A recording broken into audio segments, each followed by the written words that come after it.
NCIB ಟೈಮ್ಸ್ಗೆ ಸ್ವಾಗತ.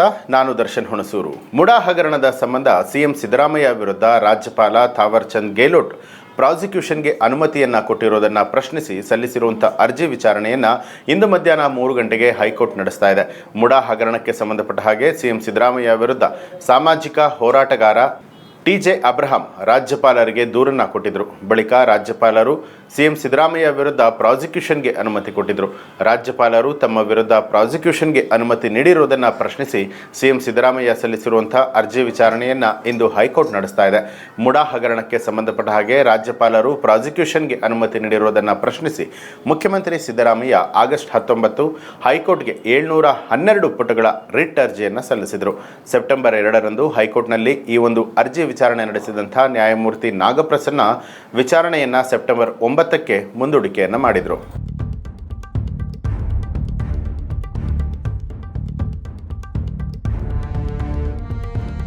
ಕೆಲವೊಬ್ಬರು ರಾಜಕಾರಣ ಮಾಡುವುದರಲ್ಲೇ ನಿರತರಾಗಿರ್ತಾರೆ.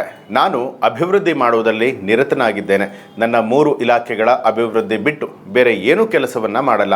ಯಾರು ಬೇಕಾದರೂ ಕೂಡ ಸಿಎಂ ಆಗಬಹುದು ಅಂತ ಹೇಳಿ ಜವಳಿ ಸಕ್ಕರೆ ಅಭಿವೃದ್ಧಿ ಹಾಗೂ APMC ಸಚಿವರಾದ ಶಿವಾನಂದ ಪಾಟೀಲ್ ಅವರು ಹೇಳಿದ್ದಾರೆ.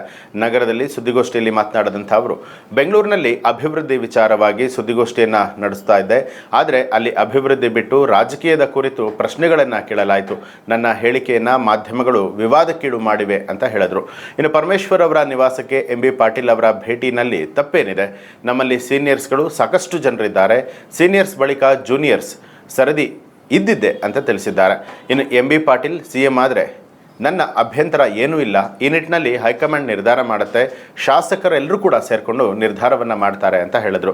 ಇನ್ನು ಸತೀಶ್ ಜಾರಕಿಹೊಳಿ, ಪರಮೇಶ್ವರ್ ಹಾಗೂ ಇತರರು CM ಗಾದಿಗೆ ಪೈಪೋಟಿಯನ್ನು ನಡೆಸಿದ್ದಾರಲ್ಲ ಅನ್ನುವಂಥ ಪ್ರಶ್ನೆಗೆ, ಯಾರು ಬೇಕಾದರೂ ಕೂಡ CM ಆಗಲಿ, ಕಾಂಗ್ರೆಸ್ನಲ್ಲಿ ನಮ್ಮಲ್ಲಿ ಒಗ್ಗಟ್ಟಿದೆ, ಯಾರೇ CM ಆದರೂ ನಮ್ಮೆಲ್ಲರ ಬೆಂಬಲ ಇದೆ ಅಂತ ಹೇಳಿದ್ರು.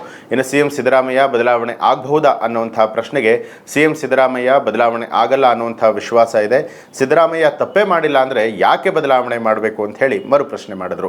ಇನ್ನು ನಾನು ಕಾಂಗ್ರೆಸ್ನಲ್ಲಿ ಸೀನಿಯರ್, ಶಿವಾನಂದ ಪಾಟೀಲ್ ಅವರು JDSನಿಂದ ಬಂದವರು ಅಂತ MB ಪಾಟೀಲ್ ಅವರು ಹೇಳಿಕೆಯನ್ನು ಕೊಟ್ಟಿದ್ದಾರೆ.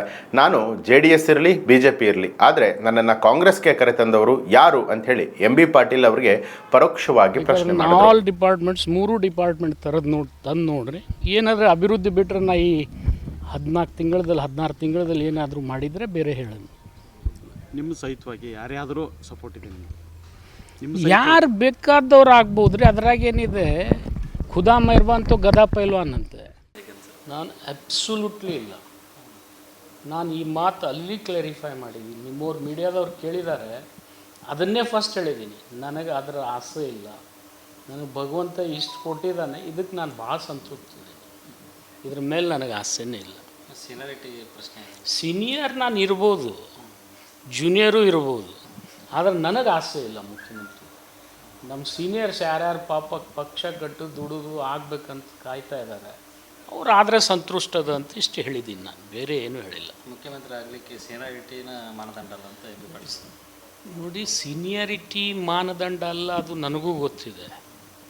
ಆದರೆ ಪಕ್ಷಕ್ಕಾಗಿ ಅವ್ರು ದುಡ್ದಾರಲ್ಲ, ಭಾಳ ಜನ ಭಾಳ ಥರ ದುಡ್ದಾರೆ. KPCC ಅಧ್ಯಕ್ಷರಾಗಿ ಪಕ್ಷ ಕಟ್ಟಾರೆ, ಪಕ್ಷ ಅಧಿಕಾರಕ್ಕೆ ಬಂದಿದೆ. ಪಾಪ ಅವ್ರು ಮುಖ್ಯಮಂತ್ರಿ ಆಗಬೇಕಾದ ಆಸೆ ಇತ್ತು, ಬೇರೆಯವರಾದರು. ಅಂಥವರು ಭಾಳ ನಮ್ಮಲ್ಲಿ ಸೀನಿಯರ್ಸ್ ಇದ್ದಾರೆ. ಮತ್ತು ಅವರೆಲ್ಲ ಆಗಬೇಕಲ್ಲ. ನಾವು ಜೂನಿಯರ್ಸ್ ಇದ್ದು ನಾವು ಅವ್ರು ಆಗಬೇಕನ್ನೋ ಆಸೆ ಇಟ್ಕೋಬೇಕಲ್ಲ. ಸಿದ್ದರಾಮಯ್ಯನವರು JDSನಿಂದ ಬಂದವರು, ಅದು ಬಹುತೇಕ MB ಪಾಟೀಲ್ರು ಮರ್ತಾರೆ. ಅದು ಅವ್ರಿಗೆ ಕೇಳಿ. ನಾನು ನೆನಪಿಸೋದಿಲ್ಲ, ನೀವೇ ನೆನಪಿಸಿದ್ದೀರ. ಅದು ನಾನಂತರೂ ನೆನಪಿಸಿಲ್ಲ. JDSನಿಂದಲೇ ಬಂದಿರ್ಬೋದು, BJPಯಿಂದಲೇ ಬಂದಿರ್ಬೋದು, ಕಾಂಗ್ರೆಸ್ನಿಂದ ಬರ್ದಿರ್ಬೋದು. ನಾನು ವಾಸ್ತವಿಕವಾಗಿ ಜನತಾ ದಳದಲ್ಲಿದ್ದೆ. ನನಗೆ ಯಾರು BJP ಕರೆದ್ರು, ಯಾರು ಕಾಂಗ್ರೆಸ್ಸಿಗೆ ಕರೆದ್ರು, ಅದೆಲ್ಲ ಅವ್ರವ್ರ ವಿವೇಚನೆಗೆ ಬಿಟ್ಟಿದ್ದದೆ. ನೀವು ಹೇಳ್ಬೋದಲ್ಲ ಸರ್, ನೀವು ಅದನ್ನು ನಾನು ಹೇಳಿ ರಾಜಕಾರಣ ಮಾಡೋಕ್ಕೆ ಹೋಗೋದಿಲ್ಲ. ಅದು ಅವ್ರವ್ರ ಆತ್ಮಕ್ಕೆ ಗೊತ್ತಿದೆ, ಜನರಿಗೂ ಗೊತ್ತಿದೆ. ಇವಿಷ್ಟು ಈ ಹೊತ್ತಿನ ಪ್ರಮುಖ ಸುದ್ದಿಗಳು. ಮತ್ತಷ್ಟು ವಿಶೇಷ ಸುದ್ದಿಗಳಿಗಾಗಿ ನೋಡ್ತಾ ಇರಿ NCIB ಟೈಮ್ಸ್, ಅಪರಾಧ ಮುಕ್ತ ರಾಷ್ಟ್ರಕ್ಕಾಗಿ.